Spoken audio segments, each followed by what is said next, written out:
Hi there, welcome back to my channel, it's James here, I hope you're doing okay. So, in continuation of my anthurium video, I did like a top 9 anthurium video, I'm going to do a philodendron one, and I'm kind of going to cycle through all of the different plants that I have in a similar way, because it's nice for me to kind of take stock of what I have and where my interests lie at the moment. So I would definitely say that this video is more of an uncommon philodendron collection. I have a lot of philodendrons that are less difficult to find, that I appreciate just as much in different ways, but these are the top 9 plants that kind of make me excited when new growth comes through, stuff like that. And part of that, I'm sure, is because of the sort of journey that it took to find these plants. So the title of this will probably be top 9 uncommon philodendron rather than just philodendron in general, because there are some others that I like just as much. Okay, so the first 6 of these are going to be here, and then for the last 3, because they're so massive, I'll take you into my grow tent and we'll have a little look. By the way, my new grow tent has arrived, the slightly smaller one that is not as massive as this one, but is still significantly larger than the other one. I did do a sort of small tour video last week, if you want to check that out. Things have changed since then already, dramatically, so I will at some point show you again when it's kind of where I want it to be. I actually recently got these really nice little tubs, which obviously I will reuse so much, so it's not like it's a disposable purchase, but just to rehab some plants in, I think it's a really nice idea. I've got a big one that I've already have in there that I showed you last week, but I got some small ones recommended by, again, my friend Chris, who is super helpful with this kind of thing, and I'm just going to use these to rehab some slightly smaller plants, as well as isolate things. If a small plant gets pests or something, it's a nice thing to just kind of stick one in here, and that way I don't have to move it into a completely different room. Anyway, we're going to jump straight into this. I'll go through these 6 first plants, we'll have a little chat about them as we go. Likewise, same as with the anthurium, I'll kind of give you a little bit of a care thing, if there's anything in particular to think about, as well as a story of how I got them or something like that. We'll see how we go. So we're going to start with the one that's directly in front of me on the floor. This is the only, actually that's not true, there's another one that I'll show you inside the tent that is also in pon, but this is the only one out here that I have in pon. So some of you might recognize this straight off. This is a philodendron patriciae. I had a pretty big plant of this, and this is actually the tip cutting of said plant. This was the first leaf it made after the cutting. This is the newest one, so it's pretty happy in pon. I had to cut it up because you can probably see, if I bring it a little bit closer, there, maybe not so much, but there's some pretty significant thrip damage on this leaf. This plant has struggled with thrips for a while, and I missed them for a long time because I just couldn't see them anywhere. I would examine the leaves. I posted a couple of videos where people were like, it looks like your patricia has thrips, and I was like, I can't see them. It doesn't have thrips, there are none. But it did, because when I treated it for thrips, the damage stopped. So just be aware that you might not always be able to see the pests that are destroying your plants. Anyway, so this is my patricia. I actually haven't checked out the roots in a little while. These cubey ones, like, again with these, I think they're not very pretty, the lechuza pots. I got one of like each to kind of sample, or a couple of each, but I won't be growing most of my collection in these, just because of the space they take up as well. They're very kind of chunky. Yeah, the roots are looking pretty decent. I don't know if you can see, but they should be pressed up against the plastic there. They look okay. It's doing nicely in here. I don't know long term how it will do in pon, but for now, it seems like it's good to rehab it. I only have a few cuttings of this left. I sold one, I traded another one, so I have this and then 2 other. One of them is in the prop box, and then another one's potted up. And yeah, this one so far is doing the best, presumably because it was a tip cutting. You've got a new leaf coming through there. So that is great. I absolutely love this philodendron. If you've not seen one before, I'll try and put a picture of a mature specimen up here. They are just spectacular. You will see a small theme here. Most of my favorite philodendron, there were a couple that I almost included in this that I didn't, like the heterocrespidin. I love strapleaf philodendron. I just think they're amazing. So there are a couple in here with slightly longer leaves. Second, this time we're going to go quite small. This one I've shown relatively recently, but I could not resist showing it again because it's just put out this incredible new leaf. This is a philodendron X corcinianum, so it is a hybridized philodendron, and it's truly stunning. You can see the verrucosum parentage in the backs of the leaves, and the velvety surface is just stunning. The leaf that it came with, so I got this one from our department as well. She's provided me with like just so many incredible plants. This leaf that it came with is kind of yellowing, and on its way out, it put out a weird little warped leaf. So I was a bit worried that something was wrong with it, but this new leaf is just perfection. It is so gorgeous. Again, I'm going to put a picture up of a mature plant here, but this is just a spectacular philodendron. I wouldn't say it was, compared to some other plants here, it wasn't very expensive, particularly for a small plant, but I just love it so much. And super, super interested to see where it goes, and also where I'm going to put it, because they get huge, like massive. Second one, Philodendron X corcinianum. Really, really nice plant. Okay, right next to it, this is the only variegated philodendron in this. Yeah, this is the only variegated philodendron in this collection. I'm sure some of you can guess what it is already. This is actually, I would have included my Philodendron ilsimanii in this. I love it so much if it weren't being such a difficult little plant. So it is not in the favorites because it's just being troublesome. But at some point, when it's like settled and beautiful, it may move up. So this is my variegated Philodendron billietiae. It's dripping all over the place. It's got a new leaf coming through there. Yeah, it's lovely. It's got pretty balanced variegation. There's a little bit of this sectorial stuff, a little bit of half moon stuff happening there, but generally the variegation is pretty balanced between the sort of either side of the leaf. That is a really good example.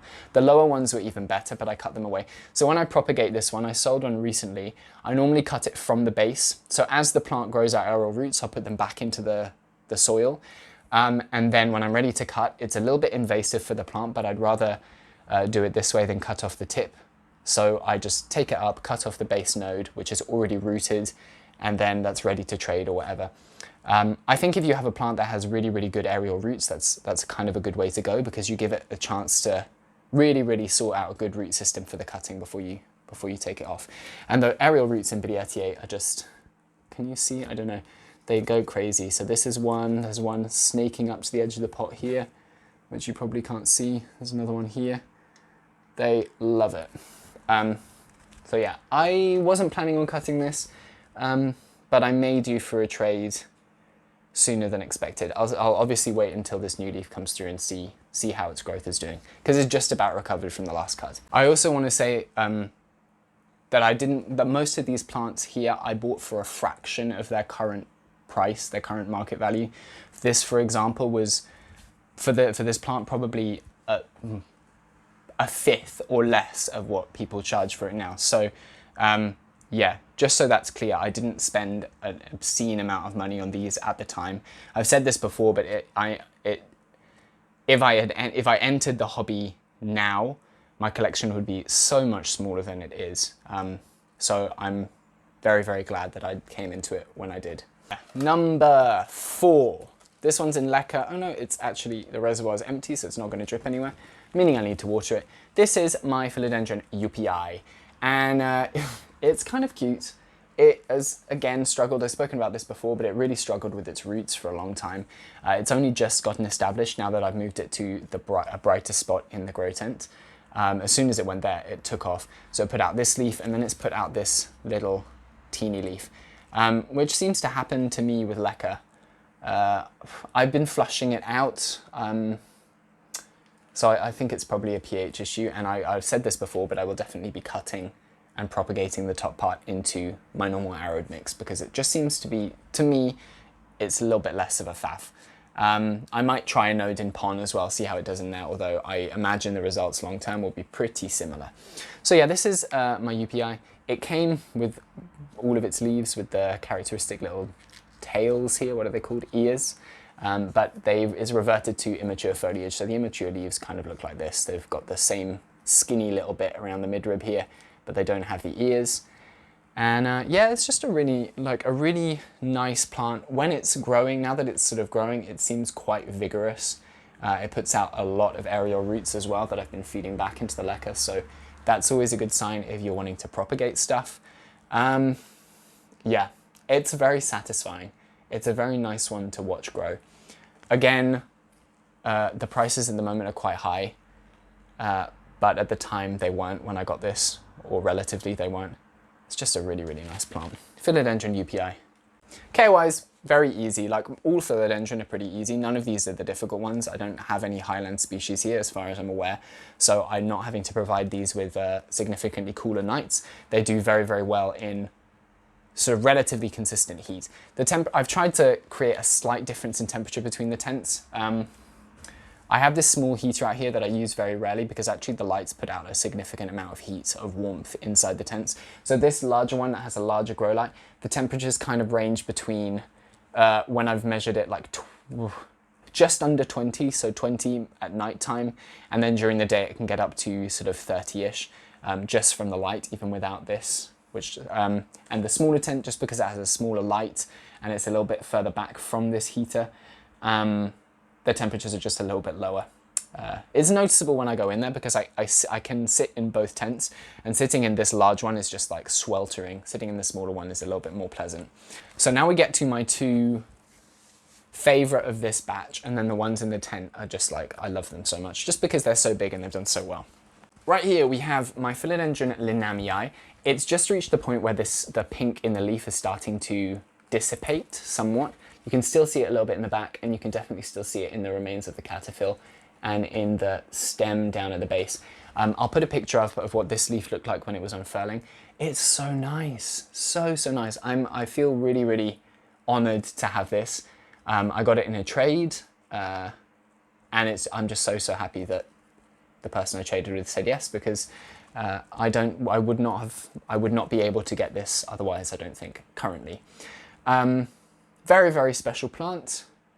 It's super fast as well. I got it with 3 and a bit leaves. It's put out 4 since I got it, 4 leaves. So this is the 4th leaf that it's put out.